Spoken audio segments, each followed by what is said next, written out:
Շնորհակալ եմ, պարոն վարչապետ, ես եւս կուզենամ արձանագրել այս նախագծերի փաթեթի կարևորությունը եւ այն խնդիրները, որոնք իրապես Հայաստանում առկա են երեխայի իրավունքների պաշտպանության համակարգի տեսանկյունից եւ դրանց լուծումները, կարևոր լուծումները, որ տրվել են այս նախագծերի փաթեթով։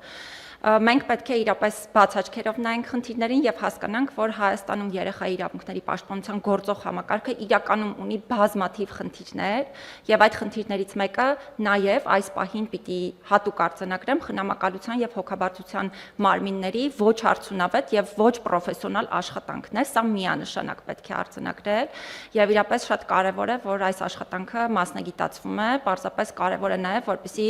ինչպես արդեն քննարկման շրջանակներում էլ նշվեց, կարողանանք երաշխավորել պատշաճ մասնագետների ներգրավումը այս բոլոր գործընթացներում։ Ես եւս կարևորում եմ երեխայի կարծիքը հաշվի առնելու եւ երեխայի լսված լինելու իրավունքի երաշխավորումը, որը այսօր դարձյալ Հայաստանում շատ խնդրահար ոլորտ է իրացման տեսանկյունից, նաեւ օրենսդրական կարգավորումների տեսանկյունից եւ որոշակի առումով այս նախագծերի փաթեթը լուծում է խնդիրը, բայց այստեղ կուզենամ հատուկ արձանագրել նաեւ այն ավանդական կարծրատիպային պատկերացումները, որ ոչ միայն հասարակությունում, նաեւ շատ դեպքերում պետական մարմիններում են առկա խնդիրների հետ կապված։ Մենք մի քանի առանձին դեպքեր ենք ունեցել, երբ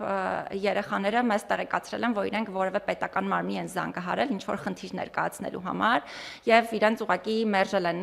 խնդրի վերաբերյալ, հա, իրենց այդ տեղեկատվությունը լսել է, ասել են, որ պիտի ծնողները զանգահարեն։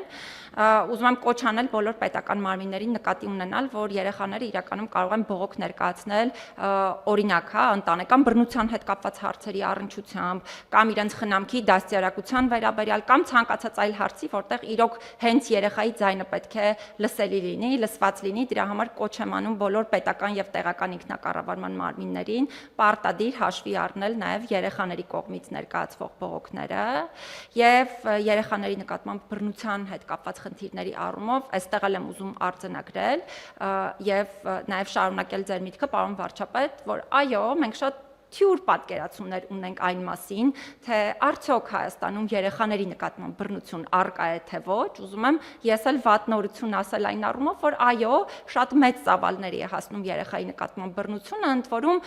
խոսքը բռնության գրեթե բոլոր տեսակների մասին է, այդ թվում սեռական բռնության,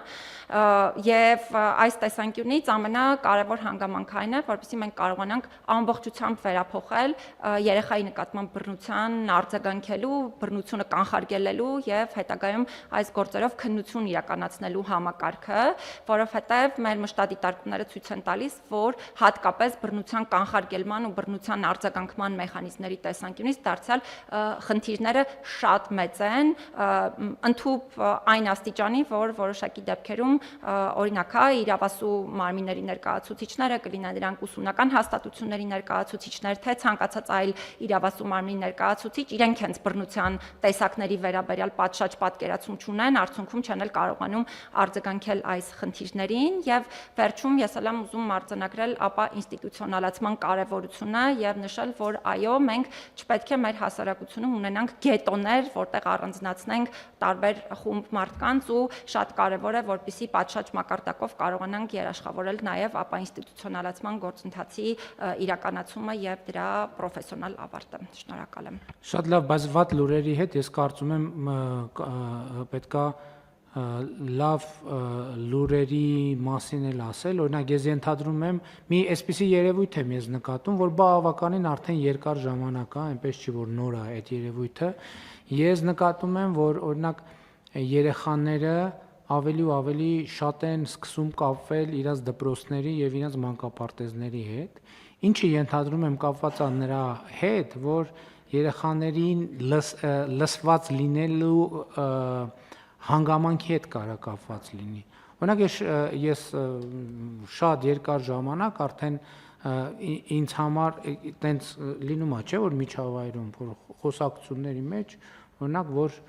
երեխաները զգում ես, որ երեխաները հաճույքով են գնում դպրոց, երեխաները հաճույքով են դնում մանկապարտեզ, որովհետև սովորաբար մեր հիշողություններով այդքան էլ տեն չէր, այսինքն ինչ որ այլ խնդիրներ կային, որ երեխաներին միշտ ինչ որ բան էր առաջացնում, խոչընդոտներ էր առաջացնում, բայց հիմա առնվազն այս միտումը կա, որ ընդհակառակ երեխեք ուզում են մի քիչ ավելի երկար մնան, ուզում են այն ազատ օրերին էլ, որ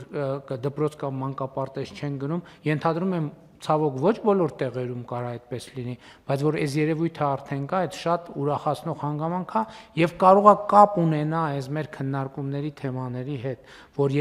երեխան ինքը իրան գտնում է ավելի նպաստավոր դերում եւ եթե դա տեղի է ունենում դպրոցում եւ եթե դա տեղի է ունենում մանկապարտեզում, շատ ավելի լավ